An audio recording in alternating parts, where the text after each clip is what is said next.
Usually when you look at a building, you see the bricks, the mortar, the glass, and you just assume it was built with a clear blueprint.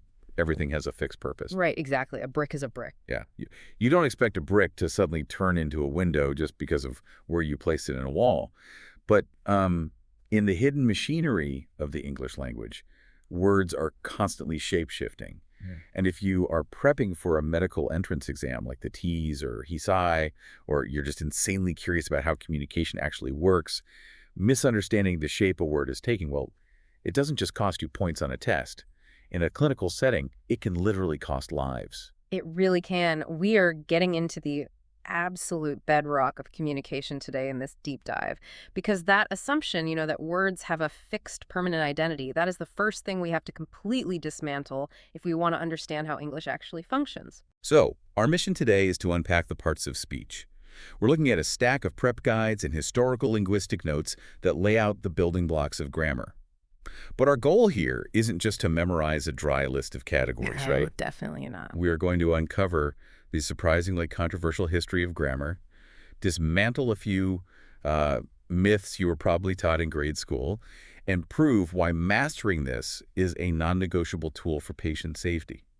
And I have to admit, as someone who spent years trying to memorize grammar rules, looking at these sources was a bit maddening. Because it turns out a lot of what we were taught is missing some critical context. Yeah, it's incredibly common to feel that way. I mean, standard modern English grammar, which is the version you'll see tested on nursing entrance exams, relies on the traditional 8 categories. Right, the classic. Exactly. Nouns, pronouns, verbs, adjectives, adverbs, prepositions, conjunctions, and interjections. And, it sounds like this tidy, complete system, but the definition of what those categories actually represent has never been fully settled. That instability is what creates all the friction. Okay, let's unpack this friction. Because when I learned those 8 categories, I was handed what the sources call a semantic definition. You know the one. A noun is a person, place, or thing. Yes. And a verb is an action word. It felt like this neat little package based entirely on what a word means in the dictionary.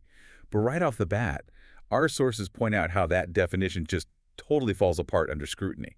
I mean, wait, if a noun is a physical thing, what are we supposed to do with a word like explosion? Right, because that's an event. Exactly. It isn't a tangible object you can point to on a shelf. Or a word like happiness. That isn't a person, place, or thing. And on the verb side, if a verb has to be an action, what do we do with the word seem? Like if I say, you seem tired, there's absolutely no physical motion or action happening there. Those examples highlight the exact problem that 20th century linguists had to solve. Because they realized you just cannot rely on a word's meaning to categorize it. Meaning is way too abstract. So the field shifted away from the semantic definition and moved toward a structural or distributional definition. And by structural, we are talking about how a word behaves in its environment, right? Rather than what it just means in isolation. Precisely. A word's part of speech is determined by its job or its position in a sentence and the grammatical endings it can take. Those are called markers. Okay, can you give me an example? Sure, let's run a structural test on the word runner. Under the old semantic definition, you might struggle to classify it purely as a thing. But structurally, we can just ask a few mechanical questions. Can it take an S to become plural? Yeah, runners. Yeah, exactly. Can it take an apostrophe S to show possession? Yes, the runner's shoes. Does it naturally fit into a slot right following the word the? Yes, the runner. Structurally, it checks all the boxes for a noun completely regardless of its abstract meaning. So instead of asking, is this word a thing, we have to ask, does this word act like a noun in this specific sentence? That is the essential shift. And honestly, it's the only way to make sense of words that do multiple jobs. Oh, the shapeshifters? Yeah. This structural approach totally explains why a single spelling can wear so many different hats. Take the word light. That's a great example. Right. If you say turn on the light, it fills the noun slot. If you say light the candle, well, now it's functioning as the verb. If you carry a light backpack, it's sitting in the adjective slot, modifying the backpack. It is the exact same spelling every single time. If you just look it up in a dictionary to find its meaning, you're going to get it wrong on a standardized test. You really are. You have to look at the job it's performing. And linguists actually have a term for this incredibly productive feature of English. It's called noun-verb conversion, or zero derivation. Zero derivation. Let me stop you there to make sure I understand the mechanism here. Okay. Because in linguistics, derivation usually involves tweaking a word to change its category, right? Like, taking the adjective sad and adding the suffix "-ness" to derive the noun sadness. Are you saying it's called zero derivation because we are shifting the word's job without adding any suffixes, like no structural changes to the spelling at all? That's exactly it. We derive a new function with zero structural changes to the word itself. A classic textbook case for this is the word duck. In the sentence, the duck swam across the pond, it occupies the noun slot. But if you walk into a low room and someone yells, "Duck under that doorway," the word instantly shifts into the verb slot. The spelling remains identical, but the grammatical function completely transforms based on its structural position. Which is brilliant for the flexibility of the language, but it really highlights how those rigid, meaning-based rules we learned as kids just don't reflect reality. No, they don't. So if this structural job-based definition makes so much more sense, why were we all handed those inflexible rules in the first place? For that, we have to look at a 2,300-year-old game of linguistic telephone. Oh, wow. Yeah, the framework that nursing students are wrestling with today on the TEAS, it wasn't actually built for English at all. Always love a historical scapegoat. So where does the blueprint actually come from? It starts taking its modern shape around 100 BCE. There was a Greek grammarian named Dionysius Thrax working in Alexandria, and he wrote a text called The Art of Grammar. In it, he proposed 8 specific categories to classify the ancient Greek language: noun, verb, participle, article, pronoun, preposition, adverb, and conjunction. Okay, noticeably, that does not perfectly match our modern English 8. It doesn't. Greek had article as its own distinct class, and they didn't have a separate category for adjectives at all. Wait, really? No adjectives? Nope. They just folded adjectives into the noun category because Greek adjectives change their grammatical endings, their cases, in the exact same way Greek nouns do. Fascinating. So how did an ancient Greek framework make its way into modern English test prep? It took a pretty major detour through Rome. Around 500 CE, a Roman grammarian named Priscian was working in Constantinople. He wanted to map Thrax's highly respected Greek system onto Latin, but he hit a structural wall. Latin does not use articles. There is no Latin equivalent for the or a. Oh, so if he loses the article category, he only has 7 parts of speech. Exactly. And maintaining that sacred number of 8 was incredibly important to the scholarly tradition of the time. So to keep the 8-part structure, Priscian simply swapped out article and inserted a new category that Latin did use heavily, the interjection. So the 8-part system is basically a Frankenstein's monster. He just hot-swapped the category to make it fit a completely different language. Yep, pretty much. But that still leaves us with Latin. When does English enter the picture? Much later. For centuries, English didn't have its own formalized grammar tradition. Scholars basically just revered Latin as the language of education and theology. When they finally started writing grammar books for English moving into the 18th century, they didn't actually analyze how English naturally behaved. They simply took Priscian's Latin blueprint and forced it onto English. So it's like trying to force a Latin square peg into an English round hole. I mean, English behaves entirely differently than Latin. We hardly use case endings at all. We just stole someone else's blueprints for a completely different house, and now we're wondering why the roof is leaking. That is the perfect analogy. And that stolen blueprint is responsible for some of the most frustrating, arbitrary grammar rules you have ever encountered.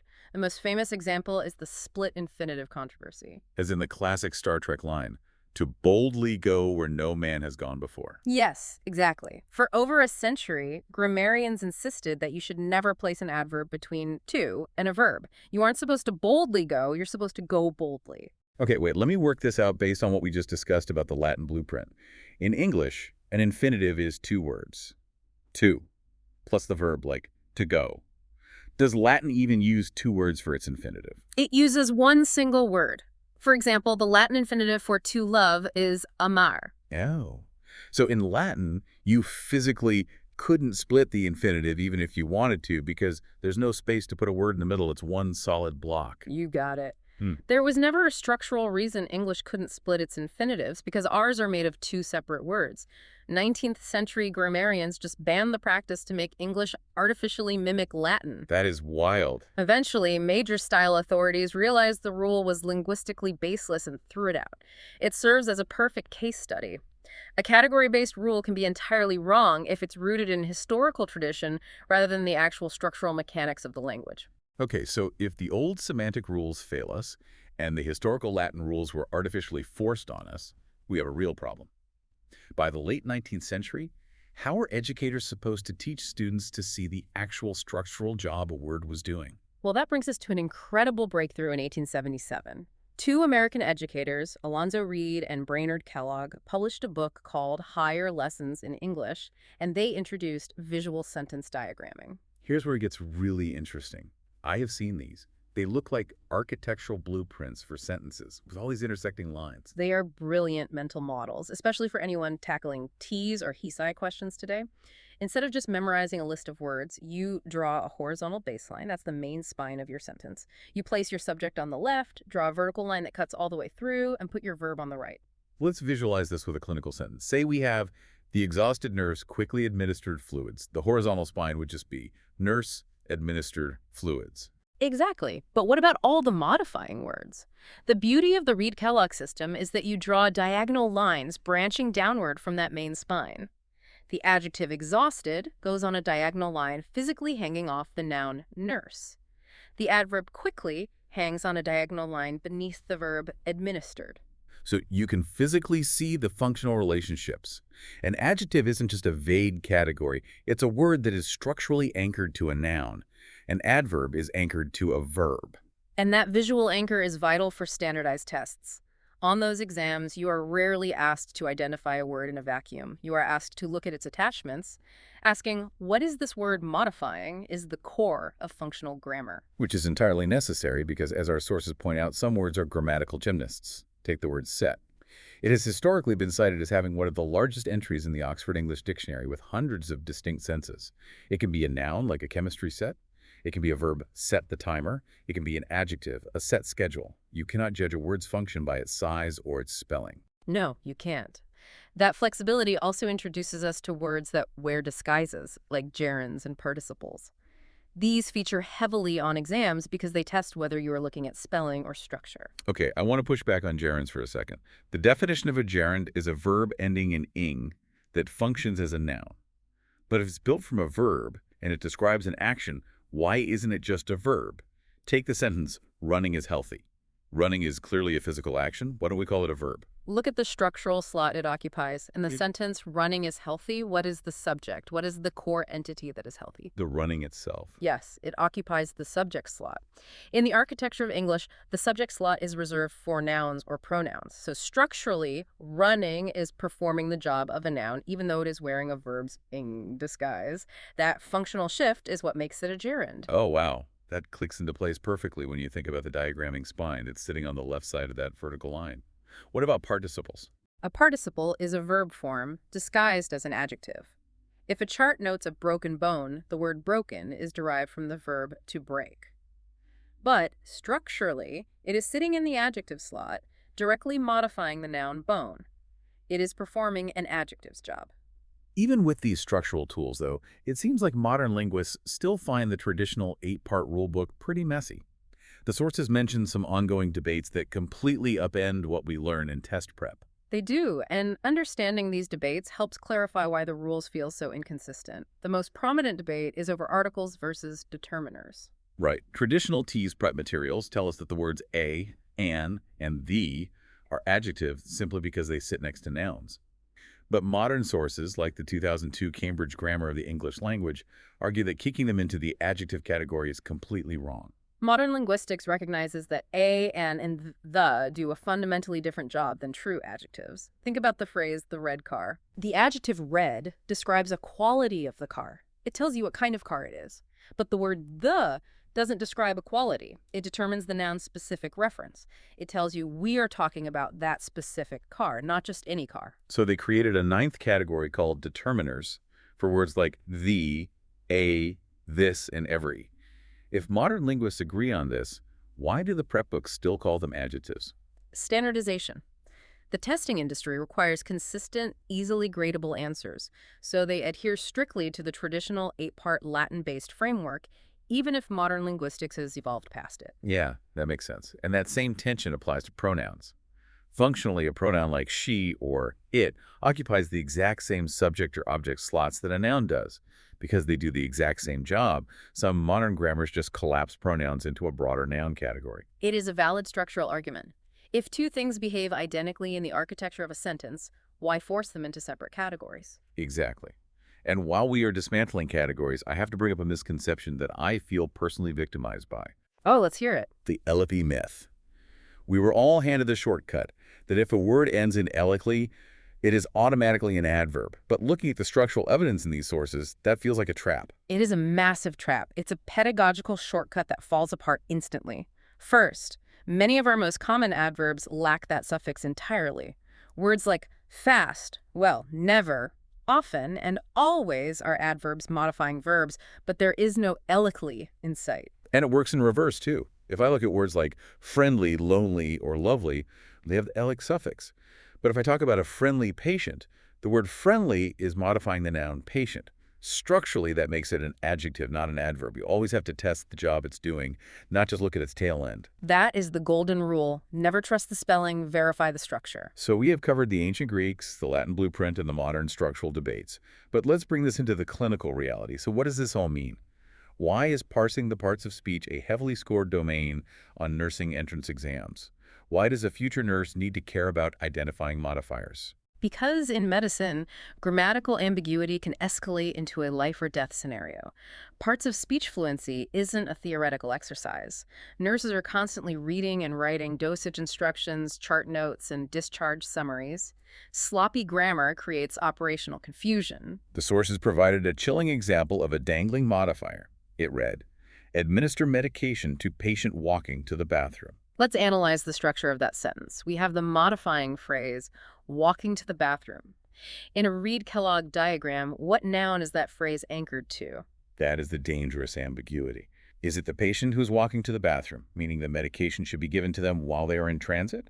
Or does it modify the nurse, meaning the nurse, while walking to the bathroom, should stop and administer the medication? The structural anchor is missing, leaving the medical instruction entirely up to interpretation. Misidentifying what a word modifies leads to critical errors in patient care. This is why exams heavily test syntax, the specific order and arrangement of words. Syntax is fascinating because it proves how fragile meaning is. Think about how shifting one word changes a clinical reality. If a chart reads, "Patient only took medication yesterday," the adverb only modifies took. It means they skipped their dose today. Right. But if you shift that exact same word and write, "Only patient took medication yesterday," now only modifies patient. That means every other patient on the floor missed their medication. The identical words, shifted by a single slot, completely rewrite the medical scenario. That perfectly illustrates why the exam treats clear written communication as a core clinical competency.